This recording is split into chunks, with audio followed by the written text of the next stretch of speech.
Selamat malam Jumat. Assalamualaikum warahmatullahi wabarakatuh. Selamat datang kembali di channel Alan Suandi 12 dan terima kasih sudah berkunjung di video saya ini teman-teman. Bagaimana kabar kalian sobat? Semoga kita selalu dalam lindungan Allah Subhanahu wa taala. Dan di video kali ini saya punya konten baru ya teman-teman, dimana konten ini saya beri nama Deso. Kenapa saya beri nama Deso? Dikarenakan Deso ini adalah kepanjangan dari drama sosial media. Nah, seperti namanya, di konten Deso ini ialah konten yang berisi berita-berita atau informasi-informasi yang heboh dan viral tentunya di media sosial ya teman-teman. Ya udahlah, saya tahu teman-teman tuh bosan dengan intro dari video saya, jadi nggak usah lama-lama lagi lah. Ini dia, Deso. Nah, berita pertama datang dari warung pecel lele yang sempat viral beberapa waktu lalu ya teman-teman, di mana ada seorang wisatawan perempuan yang makan di warung pecel lele ini dengan mengeluhkan harga yang sangat tinggi ya teman-teman, di mana menurut wanita tersebut rata-rata harga pecel lele itu ya di atas 10-15 ribu ya teman-teman. Namun pada saat makan di warung pecel lele ini, wanita atau wisatawan tersebut membayar dengan harga yang cukup mahal ya teman-teman, yaitu Rp35.000. Dan wisatawan tersebut merasa bahwa ini sangat mahal untuk ukuran makanannya, yaitu pecel lele. Dan untuk melampiaskan keresahannya, kekesalannya, wanita tersebut membuat video yang berisi keresahannya mahalnya harga pecel lele di warung makan yang ada di Malioboro itu teman-teman. Sehingga unggahannya di media sosial menjadi viral. Dan dramanya tidak hanya sampai di situ teman-teman. Setelah video wanita yang mengeluarkan kekesalannya tentang mahalnya pecel lele di Malioboro itu telah terlanjur viral, dan pemilik warung pecel lele itu juga mengatakan bahwa warung tempatnya berdagang tidak termasuk ke dalam paguyuban pedagang Malioboro. Dikarenakan unggahan dari wisatawan tersebut, mbak-mbak wisatawannya terancam akan dilaporkan ke polisi dikarenakan mencemarkan nama baik paguyuban pedagang Malioboro.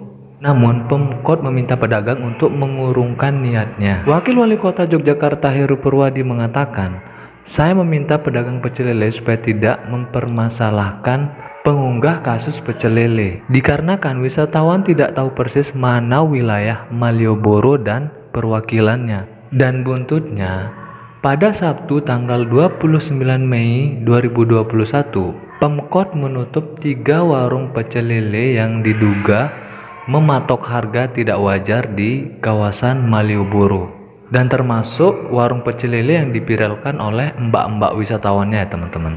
Dan pada akhirnya pedagang pecel lele tersebut juga meminta maaf dan berjanji akan menyesuaikan harganya dengan warung-warung yang lainnya ya teman-teman. Nah, berita yang kedua adalah kasus nasi padang ala-ala kafe di Singapura ya teman-teman, yang sempat menggegerkan atau menghebohkan warganet. Bagaimana tidak? Kalau teman-teman yang sudah sering makan nasi padang pasti tahulah ya bagaimana bentuk nasi padang itu sendiri. Bagaimana tidak heboh ya teman-teman? Kafe di Singapura ini mengklaim bahwa mereka membuat nasi padang yang versi tidak jahat gitu kan ya. Emang selama ini nasi padang tuh jahat ya teman-teman? Ya maksudnya versi tidak jahat tuh tidak jahat ke tubuh kita ya teman-teman. Secara nasi padang tuh kan mengandung banyak sekali kalori, lemak, minyak dan lain sebagainya teman-teman. Jadi mereka ini mengklaim mereka ini bisa membuat nasi padang tanpa harus takut atau merasa bersalah untuk memakan nasi padang tersebut. Kafe yang bernama The Ritual itu menyajikan nasi padang dengan bahan-bahan yang mereka klaim tanpa MSG, zat-zat adiktif, dan menggunakan garam Himalaya.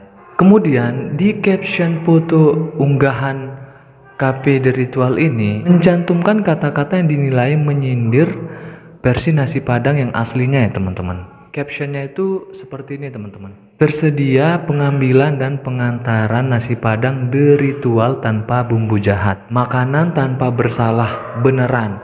Plus rasakan pengalaman melancong. Begitu tulisnya di caption unggahan foto Cafe The Ritual itu teman-teman. Atas unggahannya tersebut, netizen Indonesia dan netizen Singapura beramai-ramai mengecam kafe yang berlokasi di Stephen Road dan Bukit Timah tersebut. Nah, maka dari itu sobat, jangan asal-asalan merubah budaya dari orang lain. Apalagi adat budaya di Indonesia itu sangatlah kental ya teman-teman. Jadi jangan sekali merubah adat budaya seseorang atau adat budaya suatu suku bangsa. Setelah mendapat kecaman yang bertubi-tubi yang mengalir deras, The Ritual kemudian menghapus foto nasi padang mereka yang mereka upload di Instagram. Kemudian mereka meminta maaf ya teman. Dan dalam permintaan maaf tersebut, Cafe The Ritual mengatakan bahwa dia menyesali perbuatannya karena menulis kata-kata yang menyinggung ya teman-teman. Kemudian mereka mengklarifikasi bahwa yang ingin disampaikan oleh mereka sebenarnya adalah filosofi memasak dan pemilihan bahan-bahan yang sehat oleh mereka sendiri. Dan mereka juga berkata mereka sangat suka nasi padang dan ingin membuat nasi padang versi mereka sendiri supaya orang-orang yang sedang dalam program diet bisa menikmati nasi padang yang sehat ala Cafe The Ritual. Setelah mereka mengunggah permintaan maaf mereka ke Instagram, banyak netizen yang mengapresiasi tindakan mereka ya teman-teman. Netizen mengapresiasi tindakan mereka yang ingin meminta maaf dan mengakui kesalahan mereka yang telah merubah budaya dan adat orang lain. Dan yang ketiga atau yang terakhir adalah puluhan mayat mengapung di Sungai Gangga di India ya teman-teman. Diperkirakan mayat-mayat tersebut adalah korban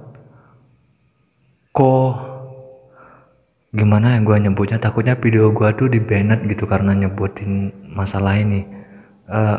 Kona aja teman-teman ya, kona. Diduga mayat-mayat ini adalah korban dari Kona 19. Ya udah itu aja lah teman-teman ya. Kan diperkirakan hingga ratusan mayat mengapung di Sungai Gangga India ya teman-teman. Diduga mayat-mayat tersebut ialah korban dari Kona 19. Ya kita sebut aja Kona ya teman-teman biar enggak di-banned nanti video saya. Pihak berwenang di India pada Selasa 11 Mei 2021 waktu setempat mengatakan belum menentukan penyebab kematian puluhan orang tersebut. Pejabat di negara bagian Bihar mengatakan 71 mayat ditemukan pada Senin 10 Mei 2021. Sementara pejabat di negara bagian tetangganya Uttar Pradesh mengatakan telah menemukan sekitar 100 mayat ya teman-teman. Ngeri nggak tuh? Gimana mandinya ya? Mau mandi tiba-tiba ada mayat ratusan bergelimpang. Waduh. Beberapa pakar medis prihatin bahwa virus Corona ini bisa menyebar melalui air sungai yang terkontaminasi. Meskipun tidak ada penelitian global yang mengenai apakah virus ini bisa menyebar melalui mayat di air ataukah tidak ya teman-teman. Saya sangat yakin air sekarang tercemar, kata Dr. Mohsin Wali, dan tidak baik lagi untuk diminum, dan kalau mayat ini membusuk akan lebih berbahaya. Nah coy, jangan kalian coba-coba berendam di sungai ini teman-teman.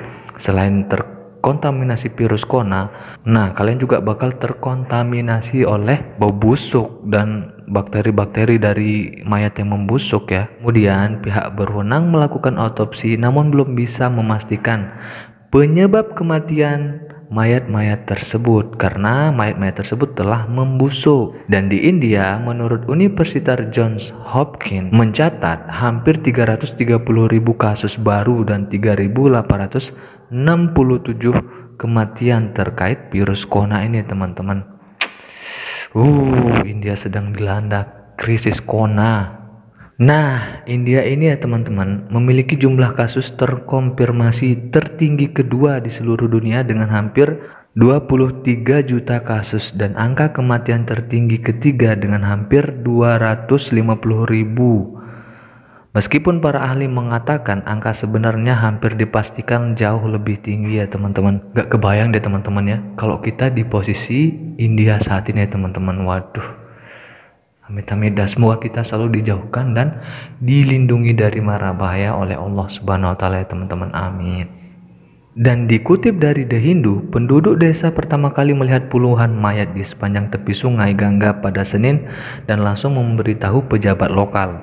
Hampir 30-40 mayat terlihat di Gangga dan ada anjing liar berkeliaran. Kebanyakan dari mereka kemungkinan korban kona ya teman-teman, kata aktivis sosial dan pengacara lokal Aswini Farma. Dan menurut Parma, biaya kremasi yang mahal mungkin membuat warga miskin nekat membuang mayat keluarganya di sungai. India memang saat ini sedang berkutat dengan pandemi corona, gelombang kedua yang menyebabkan sistem kesehatan mereka runtuh. Nah, itu dia teman-teman berita-berita yang sedang heboh di sosial media, berita-berita yang sedang viral di sosial media teman-teman. Semoga kita bisa mengambil hikmah dan pelajaran dari kasus-kasus tersebut. Jangan lupa ya teman-teman, dukung terus channel ini dengan cara klik subscribe, like, komen, dan share supaya teman-teman tidak ketinggalan video-video menarik dari saya teman-teman. Oke, sampai berjumpa di video selanjutnya dan selamat malam Jumat. Selamat menunaikan ibadah sunnah Rasul bagi Anda yang sudah menikah. Jangan buruk sangka dulu teman-teman. Sunnah Rasul kan bisa yang namanya sholat tahajud, sholat hajat, sholat tasbih. Banyak lagi sunnah Rasul ya teman-teman. Jadi jangan suudzon. Oke? Wassalamualaikum warahmatullahi wabarakatuh.